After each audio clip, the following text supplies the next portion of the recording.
Blog Talk Radio.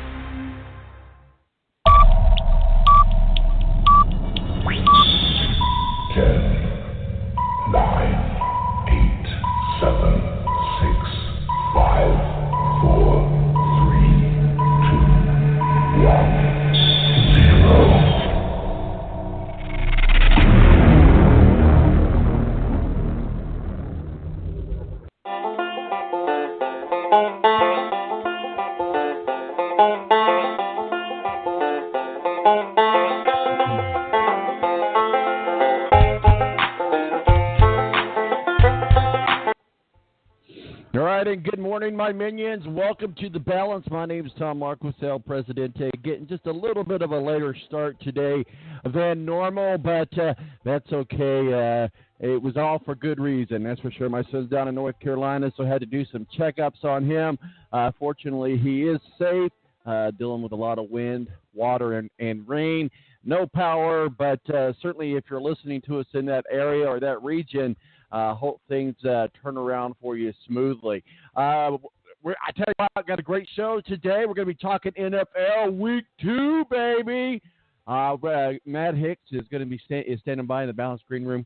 Going to jump on here in just a moment to talk with us about some Indianapolis Colts. That matchup in D.C. could be a wet one. And the last thing the Indianapolis Colts need to do is start 0-2 yet again. So we want to make sure that doesn't happen. So Matt-hicks is going to help us talk with us about that. And then coming up at 10 o'clock, beat writer for the Philadelphia Eagles and our official NFL contributor, ed-kracz, joins us. And then Mo from the BS Sports Show joins us.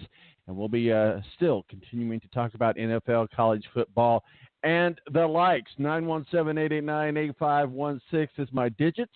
If you want to talk Colts, if you want to talk NFL, sports, what have you, let us know. 917-889-8516. We'll be right back on the Balance Radio Network. Tonight, I just want to take you away. Throw your hands up in the sky. Let's set this party alright.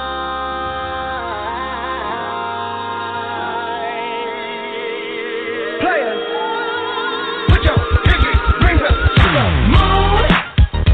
The Air National Guard is a reserve component of the United States Air Force and serves alongside active-duty Air Force members in times of a national crisis. In addition, the Air Guard serves the state and local community in a wide range of capacities. The reason people join the Air Guard is as diverse as our members and includes such reasons as a deep desire to serve their country, money for college, travel, new job skills, and the pride that goes along with belonging to the greatest military organization in the world. I joined because I felt a calling to serve my country, but I didn't want to be far away from my family, so the Indiana Air National Guard was a perfect fit for me. With over 95 different career opportunities to choose from and 100% paid college tuition to any state-funded college, why not give us a call? Call 1-800-841-3103 or visit online at goang.com to find out more. Again, that's 1-800-841-3103. The Air National Guard, guarding America, defending freedom. It's double trouble, double the fun at African Safari Wildlife Park in Port Clinton, Ohio. See the largest antelope on Earth, the giant eland, and the ugliest creature on Earth, the African warthog. There's so much to see and do, including the Midwest's only drive-through safari. Feed the animals, see live educational shows, feel the excitement. Have your picture taken with a python or cockatoo. Feel the adventure. Shop the Symbol Lodge gift shop with items available from around the globe. Visit the snack bar or picnic facilities. Enjoy a pony or camel ride. Or cheer your favorite porker on to victory in the famous Pork Chop Down. Bring your family to see the rare and exotic animals at African Safari Wildlife Park in Port Clinton, Ohio. Just take Route 2 to the Route 53 North exit and follow the sign. Only 17 miles west of Cedar Point via Route 6. Open every day, rain or shine. When you don't go to Geico.com, car insurance can be confusing. Like Swedish techno confusing. Bark, bark, meow, meow. Dance with me, purple cow. Bark, bark, meow, meow. Ooh, you lovely cow. Geico makes it easy. With 24/7 access, all you have to do is go to geico.com and you could save money on car insurance. It just makes sense. Unlike, Dance with me, purple cow. I like your move. When you don't go to geico.com, car insurance can be hard. Like early 90s heavy metal hard. I'm yelling and screaming, and I'm loud. Roar. Geico makes it easy. You can review and update your policy or report a claim on geico.com or the Geico mobile app. Because shouldn't we all have a little less stress in our lives? I'm not even upset about anything.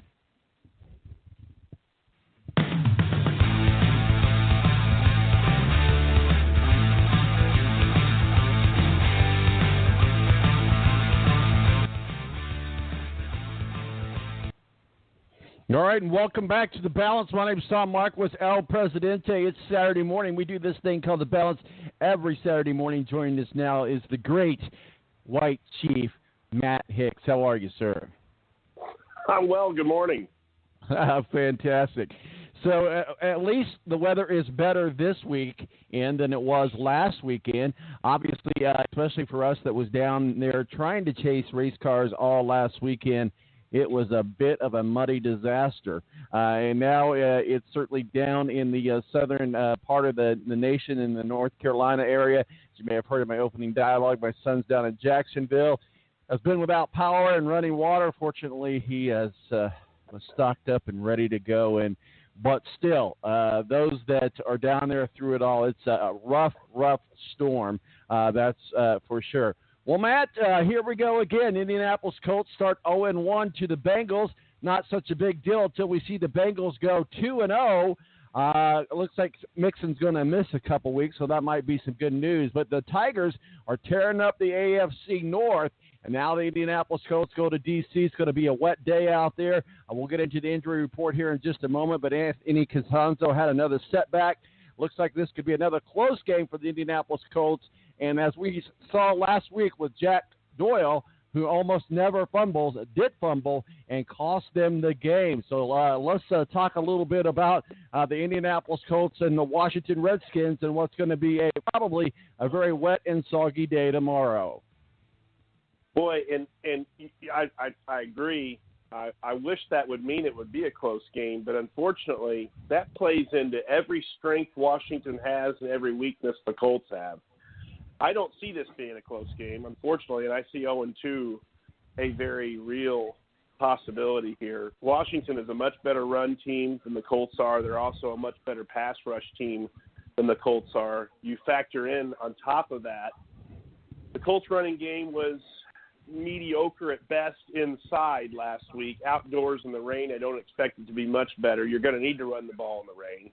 You also don't have you don't have your left tackle, and it sounds like you're not going to have your starting right tackle, though maybe he might be able to play. So this is just not good for the Colts, and it's not a good matchup. And Washington at home is good anyway, and then you play into their strengths by forcing them to maybe run the ball a bit more than what they might already with the rain. It's not a good matchup for the Colts at all. I don't think. I see 0-2, and then you start looking down the road, and it starts to not look good in a hurry all of a sudden with the rest of the schedule coming up. Well, absolutely. It's going to a domino effect could kick in very, very quickly. They do need a win. Won't call it a must-win, but it would be a must-win in as far as morale for the team and for the fans go. Let's go back to last week. The Indianapolis Colts certainly, history does tend to repeat itself with the Indianapolis Colts. Had the lead at the half, come back and squandered it away. And then you would have thought that Jack Doyle could have held on to the ball, that they would have won. Obviously, with 40 seconds left on the clock, that would have certainly given the greater opportunity for the Colts to win. Jack Doyle almost never fumbles. Certainly, those things happen in the NFL, but unfortunately, those things tend to happen to the Indianapolis Colts year after year after year. We see them have the lead in the half and squander it away in the second half.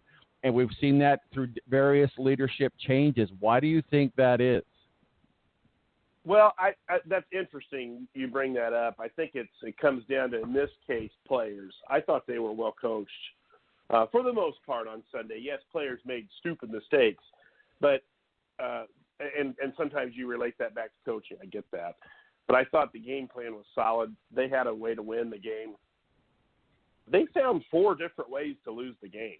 Let's be honest. They had the game won 2 or 3 times. And I would agree with you. At the end of the game, I would have been shocked if they didn't score a touchdown if Doyle hadn't fumbled.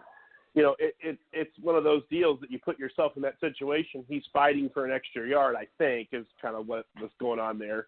And he gets the fumble. So he gathers with the pass interference call 3 yards shy of the first down. If he just let that tight end catch the ball and tackle him, would have been a punt. He would have been up 6 still at that time, and I think momentum would have come back your way. That's always a weird thing. You don't know how that's going to work.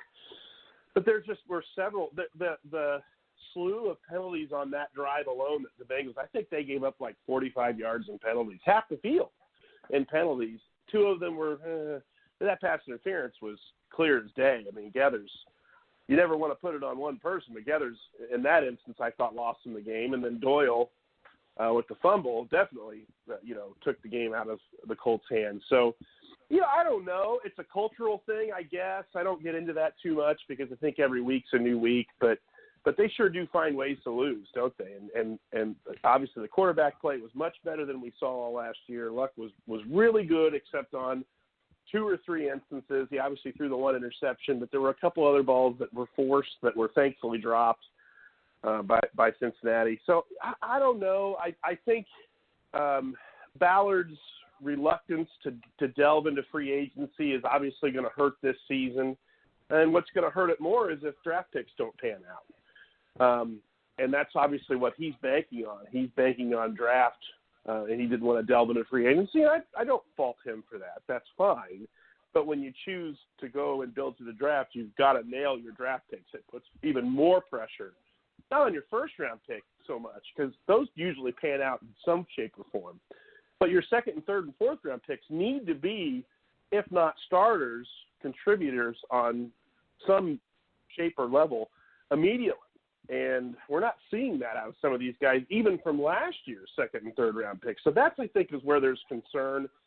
And, boy, I'm very curious to see if this thing goes rough to start. And it hopefully won't, but if it does, and this team starts 0-6 or 0-7, which is unfortunately at least a slight possibility, I'm really interested to see how things go here and if there's enough patience to get through the entire season without, shaking something up one way or that. Obviously, you're not going to fire a first-year coach, but, I mean, are you going to reshuffle the front office? Is there something to be done there? I don't know. I don't know the answers, but I just wonder. I'm inclined to be patient as a Colts fan and observer, but I'm wondering if another really slow start won't light the fires of Jim Irsay, and he will not remain patient. That's what really, to me, I'm very curious to see. Kind of a report card, if you will. Quentin Nelson, obviously coming in from Notre Dame, not missing a beat. I think he's did a great job in his role as a first-round draft pick. Report card on Quentin Nelson, game 1. Yeah, it's a solid B. I mean, a couple holding calls that one I know went his way. It seems like there were 2. Maybe there was 1 that I think they overcame one of them. I'm not sure they did the other. Sometimes that's a drive killer, so you can't have that. But for the most part, and I don't sit and watch the all 22, so I don't know. I used to do that. I kind of gave that up. I don't know for sure. I didn't watch in the whole game, but his number didn't get called very much, which is good for a guard. You don't want to hear it too often. He had some great blocks. They ran the ball inside with some success at times. Jordan Wilkins and even Hines, when he cut up the middle, there's one play in particular I'm thinking of, he cut back inside. And I don't know if it was designed that way or not, but there were holes inside. That interior line, I don't think you after one game want to declare it fixed, but it sure is looking good after one game. There was not much pressure up the middle. Luck was able to step up into a pocket, and he had time to throw the ball. So I think if there's any deficiency, it's